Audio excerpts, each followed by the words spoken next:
이어서 안정도로 가봅니다. 안정도는 안정적으로 운전을 지속하는 것을 얘기하는 거죠. 그래서 전압이 일정하고 주파수도 일정해야 되겠죠.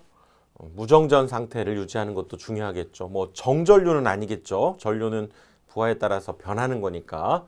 그래서 정전압, 정주파수, 무정전 상태를 유지하면서 전력을 공급하는 걸 의미하겠죠. 그래서 정태 안정도, 과도 안정도, 동태 안정도가 있습니다. 그래서 이름에 정태, 뭔가 정지되어 있는 그런 의미가 있고요. 동태는 뭔가 움직이고 있는 상황에서의 안정도, 과도 안정도는 뭔가 변해가는 상황을 의미하겠죠.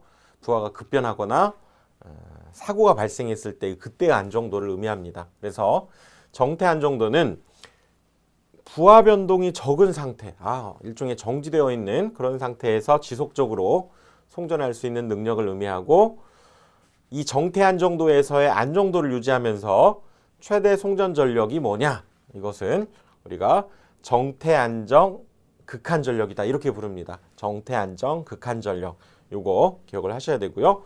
그 다음 과도 안정도는 부하가 급변하거나 사고 시 빨리 원상태, 평형 상태로 회복하는 송전 능력을 과도 안정도다 이렇게 얘기하고요. 역시 과도 안정을 유지하면서 최대 송전 전력은 뭐라고 부르느냐? 과도 안정 극한 전력 이렇게 부릅니다. 그러니까 정태 안정 극한 전력, 과도 안정 극한 전력, 얘도 있겠네요. 동태 안정도도. 자, 동태 안정도는 고속 자동 전압 조동기가 필요합니다. 왜냐하면 동태라는 건 뭔가 부하가 급변하거나 하는 변화하는 상태를 의미하겠죠.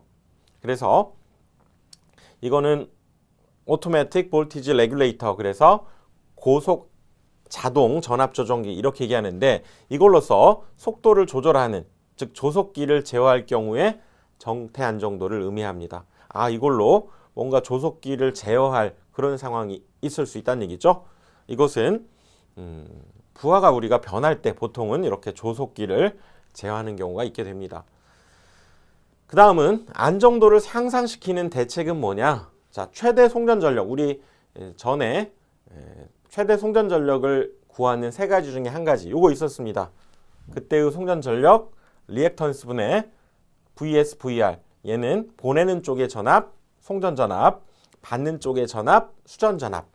그리고 사인 델타 그랬었죠. 그래서 보내는 쪽의 전압이 뭐 이렇게 생겼는데 받는 쪽의 전압은 조금 낮아질 수 있죠. 이렇게.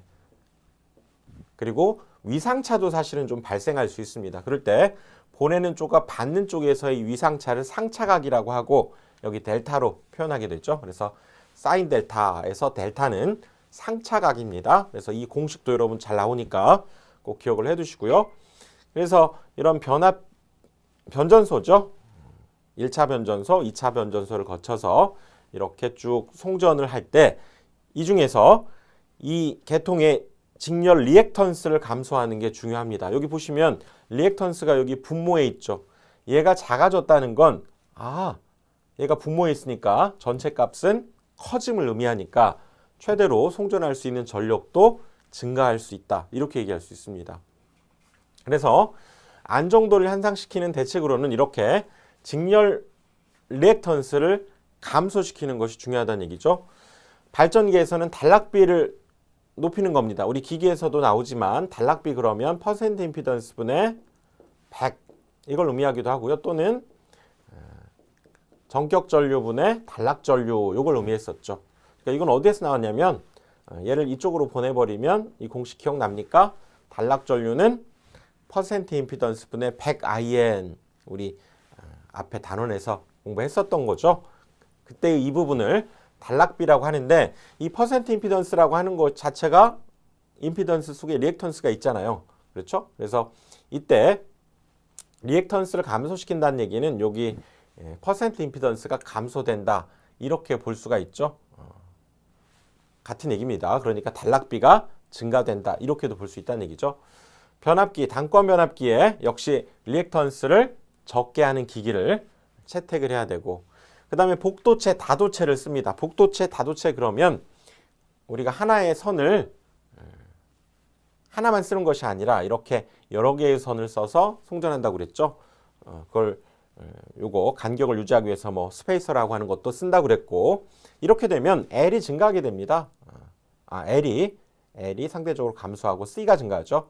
그러니까 L이 감소했다는 건 오메가 L 이런 리액턴스 값이 적어진다, 이렇게 얘기할 수 있습니다. 그래서 복도체, 자도체를 채용하고 병행 회선수를 증가합니다. 병행 회선수는 이렇게 한 회선만 보내는 것이 아니라 1회선, 2회선, 뭐 3회선 이런 식으로 병행 회선수를 증가시키죠.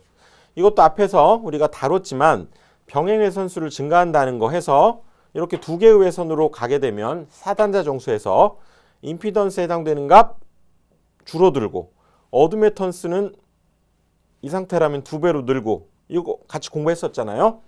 그래서 이거 임피던스에 해당되는 값이 작아지는, 병행 회선수를 증가해도 이렇게 리액턴스를 감소시키는 역할이 있구나라고 하는 걸 알 수가 있습니다. 그리고 직렬 콘덴서를 삽입한다라고 하는 것은 이런 모양이었죠. 우리 송전선로에서 저항과 L로 이렇게 구성이 돼 있을 때 이 부분이 많습니다, L이. 그래서 여기에서 전압 강화가 발생하니까 이것을 보상하기 위해서 이런 직렬 콘덴서를 삽입해서 역시 안정적인 전압을 공급하기 위한 방법이 되는 거죠. 그래서 L에 의한 전압 강화를 보상하는 방법이 되겠다.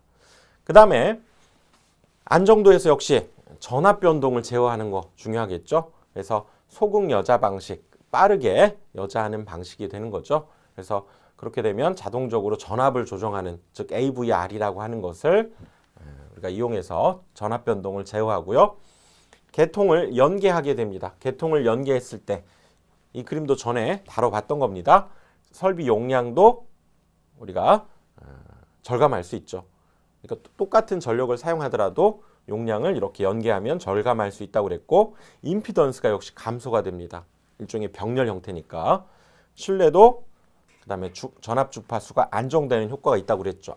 계통 연계도 이렇게 전압을 안정시키는 효과가 있네요.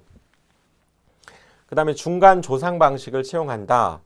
이것은 우리가 중간이라도 상을 조절하는 거, 즉 무효 전력을 제어하는 거 있었죠. 그래서 뭐 동기 조상기, 그 다음에 전력용 콘덴서 이런 것들을 이용해서 아무튼 무효 전력을 제어해 줌으로써 전압을 조정하는 방식이 있다고 그랬죠. 고장 전류 줄이고요. 고장 구간이 발생했으면 빨리 차단하는 것이 역시 안정도의 향상 대책이 되겠죠. 그 다음에 적당한 중성점 접지를 통해서 지락 전류도 빨리 검출을 하거나 이런 방식을 써야 되겠죠. 우리나라에서는 직접 접지를 쓴다고 그랬죠. 그래서 지락 전류를 감소시키는 거 역시 이 부분에 해당되겠죠. 그 다음에 빠른 속도로 동작하는 개전기, 또 빠른 속도로 동작하는 차단기, 빠른 속도로 재폐로, 즉 열었다 다시 닫는 그런 기능을 갖는 것을 채용하자, 그 얘기입니다. 어떤 지락사고 같은 경우는 일시적으로 단시간에 발생하고 사라지는 경우가 상당히 많습니다. 그래서 지락사고가 발생하면 빨리 이렇게 열었다가도 한번 닫아보는 거죠. 그러면 정상적으로 동작하는 경우가 있으니까, 그럴 때를 대비해서 재폐로, 즉 다시 닫는 방식이라는 얘기죠. 그것을 채용하는 겁니다. 고장 시에 발전기 입출력 불평형을 감소시키는 거죠. 즉 고장 시에 발전기 입출력의 불평형을 감소시키는 것. 그래서 조속기의 성능을 개선한다. 역시 속도를 조절함으로써, 즉 고속 밸브로 제어함으로써 이 조속기 성능을 개선하자. 이런 것들이 안정도 향상 대책이 됩니다. 그 다음에 제동 저항기 설치해서 역시 제동한다는 얘기는 동작을 제어한다, 그런 의미입니다. 그래서 저항기를 통해서 이렇게 고장 시에 제어를 하자, 그런 의미죠. 자, 크게는 전압 변동 제어, 고장 전류 줄이고 구간 차단하고요. 발전기에서의 그런 입력 출력의 불평형을 감소시키는 방법으로서 조속기, 제동 저항기 이런 걸 쓴다는 것이 이제 포인트가 되겠죠. 자, 여기까지 하고요. 다음 강의에서 또 이어가겠습니다.